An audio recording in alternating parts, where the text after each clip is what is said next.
Halo guys, pernah nggak kalian membayangkan hanya karena sebuah lagu Indonesia dinyanyikan oleh anak-anak di Malaysia sampai muncul kemarahan dan perdebatan besar di media sosial? Kedengarannya memang agak berlebihan, tapi inilah yang terjadi ketika sebuah video acara wisuda taman kanak-kanak di Malaysia menjadi viral.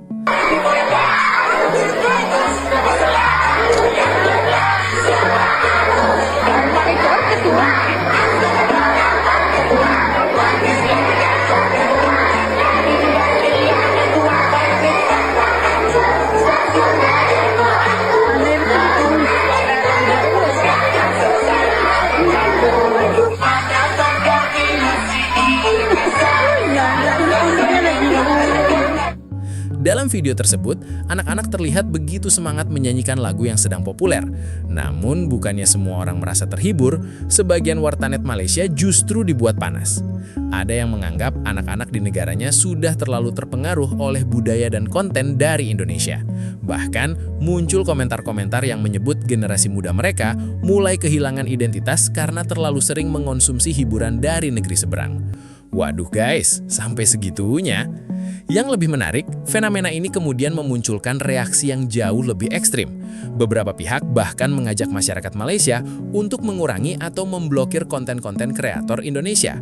Parents, stop bagi anak konsum konten Indonesia dekat YouTube. Makin ramai dah terikut-ikut guna bahasa Indonesia berbanding bahasa Melayu. So, anda kena ubah algoritma tu balik. Yang pertama, tukar setting location dan language. Tekan ikon profil ni, pilih settings, pilih general, tukar location kepada Malaysia dan tukar language kepada Malay. Lepas tukar, tutup dan buka balik YouTube, algoritma akan start sesuaikan cadangan konten dalam tempoh beberapa hari. Yang kedua, guna fungsi Don't Recommend Channel. Bila video atau shorts Indonesia muncul, tekan 3 titik ni, klik Don't Recommend Channel, ulang step ni untuk setiap konten yang anda jumpa.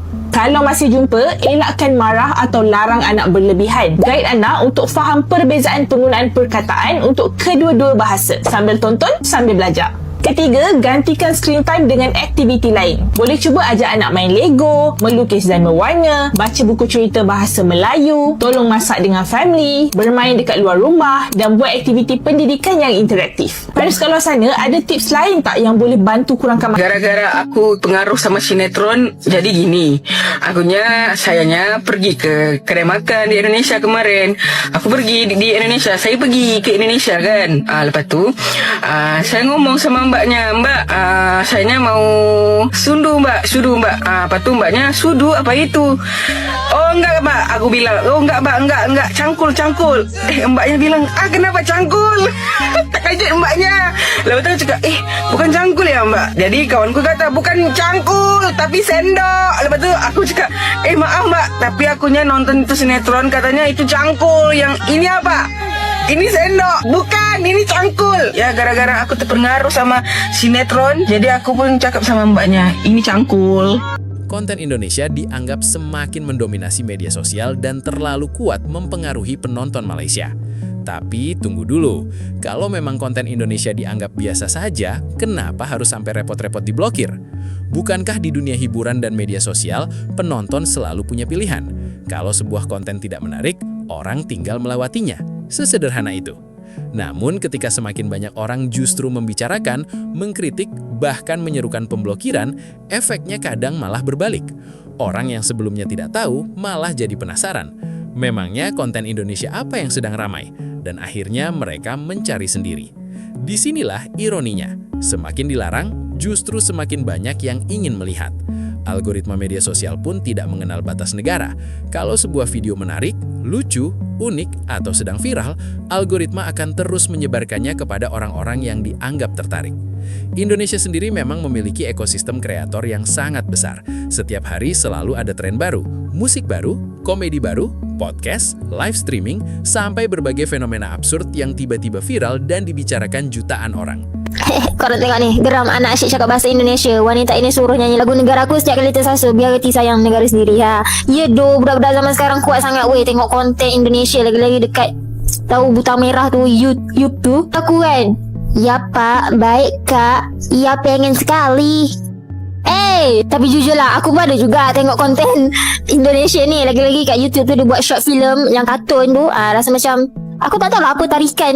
Maybe sebab alunan bahasa dia ataupun, yelah, aku pun tak tahu lah. Bila iShowSpeed pergi ke Indonesia, dia dibawa ikut acara budaya Indonesia, makan makanan Indonesia, siap kibarkan bendera Indonesia lagi tu, sekaligus mempromosi Indonesia kepada seluruh dunia secara percuma. Tapi bila iShowSpeed dekat Malaysia, dia buat apa? Kat mana dia pergi? Apa keunikan negara kita yang dia tonjolkan? Tak ada apa-apa. Setakat bergeramli saja. Lepas ni, kalau nak panggil dia semula untuk promote Malaysia, kau dia akan letak bayaran yang sangat mahal. Sepatutnya waktu dia datang Malaysia hari tu, kena ambil peluang bawa dia betul-betul selami budaya dan keunikan negara kita. Yang ini, menteri datang jumpa dia pun tak ada masalah sebab dia memang layak disambut, memandangkan dia mempromosi negara kita secara percuma. Dia sangat terkenal. Tetapi malangnya apa yang kita dapat lihat, dia pula kecewa dengan sambutan penyokong ekstrim yang tak hormat dia. Ramai kata beruk yang terkinja-kinja tu bukan rakyat Malaysia, tapi orang asing. Maka tetaplah salah pada kita kerana tak pastikan benda ni supaya tak berlaku. Teruk benar lah kita punya negara ni. Tak ada kebolehan apa pun. Orang datang secara percuma pun dia tak reti nak gunakan. Tak tahulah kod-kod semua tak kisah dekat iShowSpeed ni. Mungkin sebab dia hitam kot, bukan putih macam Mat Saleh Haprak yang di Malaysia ni, yang acah-acah makan burger Ramli tu. Tahniah lah pada Indonesia.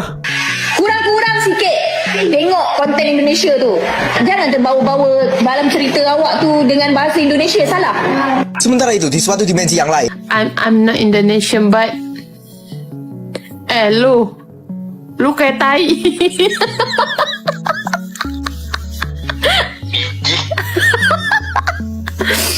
Ditambah lagi, bahasa Indonesia dan bahasa Melayu memiliki banyak kemiripan.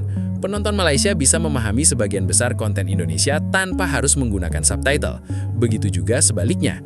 Akhirnya, batas antara dua negara di dunia digital menjadi semakin tipis. Lalu, apakah solusinya dengan memblokir konten Indonesia? Belum tentu. Karena persaingan sebenarnya bukan soal siapa yang harus dilarang, tetapi siapa yang mampu membuat konten yang lebih menarik. Penonton tidak bisa dipaksa untuk menyukai sebuah video hanya karena konten itu berasal dari negaranya sendiri. Pada akhirnya, mereka akan memilih apa yang menurut mereka paling menghibur. Indonesia sendiri juga cukup cepat dalam memanfaatkan momentum. Ketika ada tokoh internasional, tren baru, atau fenomena viral, para kreator langsung bergerak. Satu momen bisa diubah menjadi puluhan bahkan ratusan konten dengan berbagai sudut pandang. Jadi mungkin inilah yang membuat sebagian orang merasa terganggu, bukan karena Indonesia memaksa orang untuk menonton, tetapi karena kontennya terus muncul, terus viral dan akhirnya semakin sulit diibaratkan. Tapi bagaimana menurut kalian guys? Apakah konten Indonesia memang sekarang semakin mendominasi media sosial di Malaysia? Atau sebenarnya ini hanya soal algoritma, di mana konten yang paling menarik akan selalu menemukan penontonnya? Tulis pendapat kalian di kolom komentar. Jangan lupa like, subscribe, dan nyalakan lonceng notifikasinya, karena masih banyak fenomena menarik lainnya yang akan kita bahas. Sampai jumpa di video berikutnya.